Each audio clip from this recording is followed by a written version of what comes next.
기도하겠습니다. 자비로우시고 거룩하신 하나님, 이 아침 주님의 말씀 앞에 서게 하심에 감사드립니다. 주님께서 생명을 귀하게 여기심을 기억하게 하시고 사람들의 무심함으로 인해 억울한 눈물이 없는 세상이 되도록 기도하게 하여 주옵소서. 오늘 말씀을 통해 생명을 귀히 여기시는 주님의 마음을 깊이 깨닫게 하여 주시고 그 생명을 지켜가는 거룩한 자로 살게 하여 주옵소서. 우리 구주 예수 그리스도 이름으로 기도드립니다. 아멘. 오늘 우리에게 주신 말씀은 신명기 21장 1절에서 9절입니다. 내 하나님 여호와께서 내게 주어 차지하게 하신 땅에서 피살된 시체가 들에 엎드려진 것을 발견하고 그 쳐 죽인 자가 누구인지 알지 못하거든. 너희의 장로들과 재판장들은 나가서 그 피살된 곳의 사방에 있는 성읍의 원근을 잴 것이요. 그 피살된 곳에서 제일 가까운 성읍의 장로들이 그 성읍에서 아직 부리지 아니하고 멍에를 매지 아니한 암송아지를 취하여 그 성읍의 장로들이 물이 항상 흐르고 갈지도 않고 씨를 뿌린 일도 없는 골짜기로 그 송아지를 끌고 가서 그 골짜기에서 그 송아지의 목을 꺾을 것이요. 레위 자손 제사장들도 그리로 갈지니 그들은 내 하나님 여호와께서 택하사 자기들을 섬기게 하시며 또 여호와의 이름으로 축복하게 하신 자라. 모든 소송과 모든 투쟁이 그들의 말대로 판결될 것이니라. 그 피살된 곳에서 제일 가까운 성읍의 모든 장로들은 그 골짜기에서 목을 꺾은 암송아지를 위에 손을 씻으며 말하기를 우리의 손이 이 피를 흘리지 아니하였고 우리의 눈이 이것을 보지도 못하였나이다.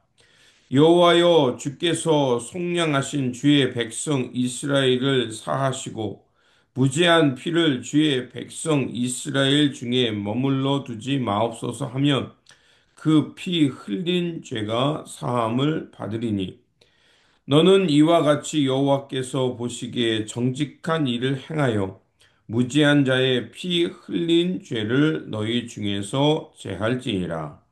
아멘.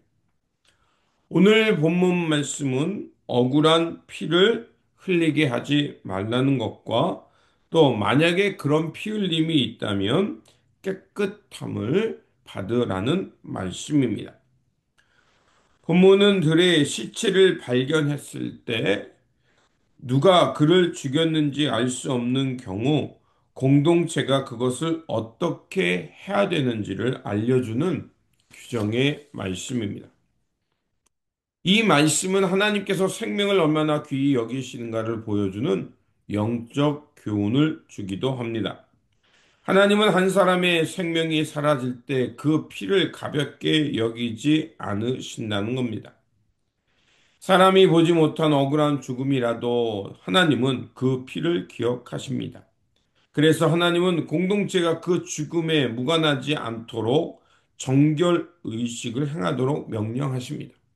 즉, 그 죄 없는 피 흘림, 그거는 공동체 전체의 문제이기 때문에 그 땅을 정화하도록 하셨습니다.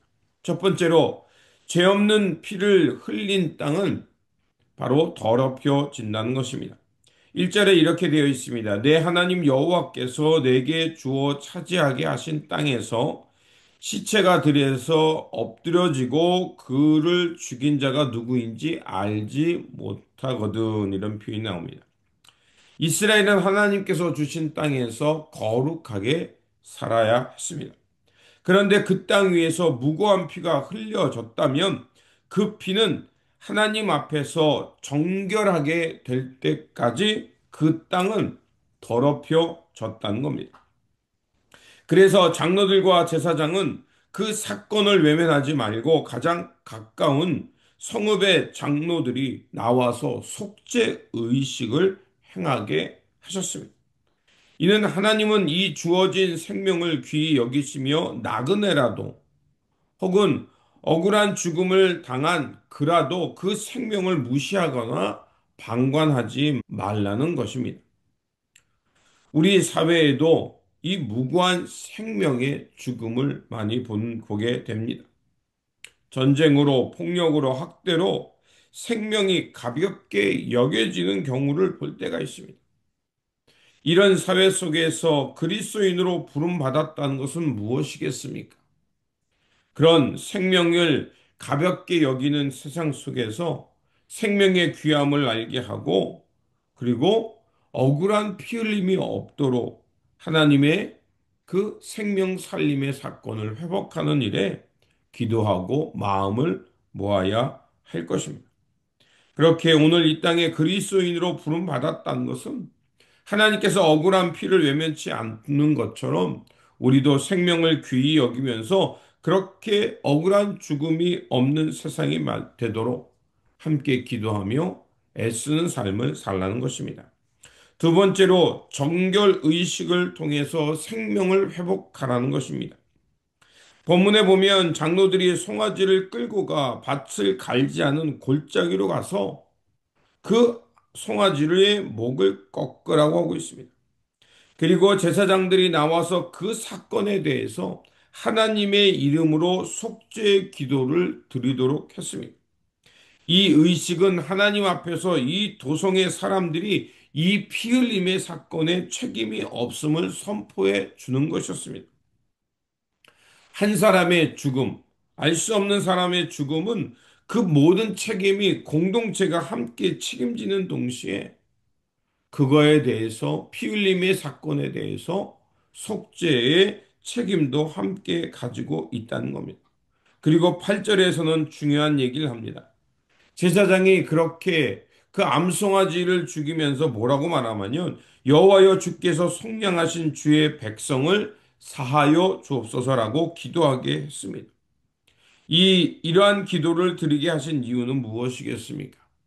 이 피 흘림의 사건이 그 억울한 죽음의 사건이 우리는 모른다라고 끝나는 것이 아니라 비록 우리가 알지 못하지만 이 사건에 대해서 하나님의 긍휼과 자비, 용서를 구해야 하는 일종의 회개의 예식이었던 겁니다.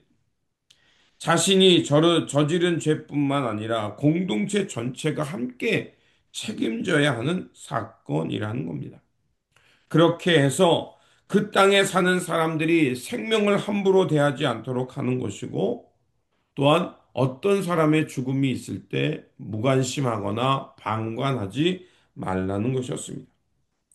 이러한 구약의 정결 예식은 바로 예수 그리스도의 십자가의 사건을 예표하기도 합니다.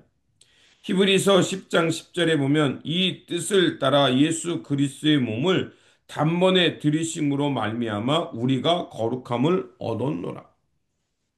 예수 그리스도의 그 피 흘림의 사건은 바로 한 송아지가 대신 죽음을 통해서 공동체 전체가 하나님으로부터 속죄함을 받는, 그래서 모두가 그 생명에 대해서 무관하지 않고 또한 그 생명의 그 피 흘림의 사건에서 함께 속죄함을 받는 이런 공동체적인 의식이 있음을 말해주고 있습니다.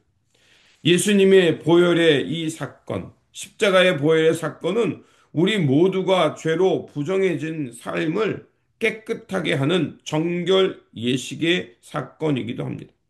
그렇게 우리도 모르고 또 우리가 방관하거나 무심하로 누군가에게 상처를 주거나 아픔을 주고 혹은 우리의 무관심 속에서 억울한 죽음을 당하게 됐던 그 사건들, 그것이 우리와 무관하지 않다는 것을 알게 하는 사건이요.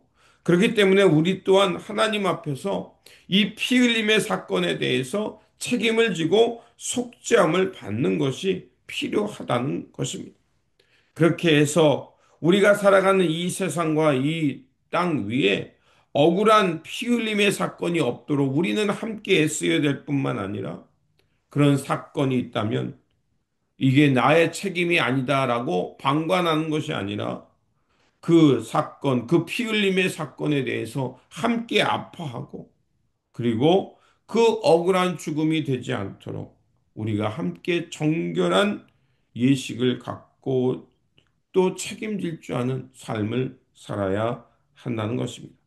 그렇습니다. 오늘 본문은 우리에게 생명을 얼마나 아끼고 존중해야 하는가, 이웃의 아픔에 대해서 우리가 함께 공감하며 그 책임을 할 수 있는 것을 감당하라고 말하고 있습니다. 그러므로 오늘 본문을 통해 깨달은 것처럼 우리 모두의 아픔과 죄에 대해서 우리가 무관하지 않다는 것을 알고 우리가 할 수 있는 한 최선을 다해서 생명을 아끼고 사랑함을 통해서 이 땅에 하나님께서 기뻐하는 그 생명 살림의 사건, 화해와 회복의 사건을 향해 살아가도록 기도하며 살아가는 삶이 되시기를 주님의 이름으로 축원드립니다. 기도하겠습니다. 거룩하신 하나님, 오늘 말씀을 통해서 생명을 존귀하게 하심을 다시 한번 깨닫게 하시니 감사드립니다. 우리가 사는 시대 속에서 그 피 흘림이 우리와 무관하지 않다는 것을 알게 하여 주시고, 방관했던 우리의 어리석음과 죄를 용서하여 주옵소서. 그래서 이 땅이 다시 한번 하나님의 은혜로 정결케 되게 하여 주시고, 그 예수 그리스도의 보혈로 우리를 새롭게 창조하시어 생명을 아끼며 빛과 소금이 되어서 우리의 손과 발이 생명을 회복하고 세워가는 도구가 되게 하여 주옵소서. 우리 구주 예수 그리스도의 이름으로 기도드립니다. 네.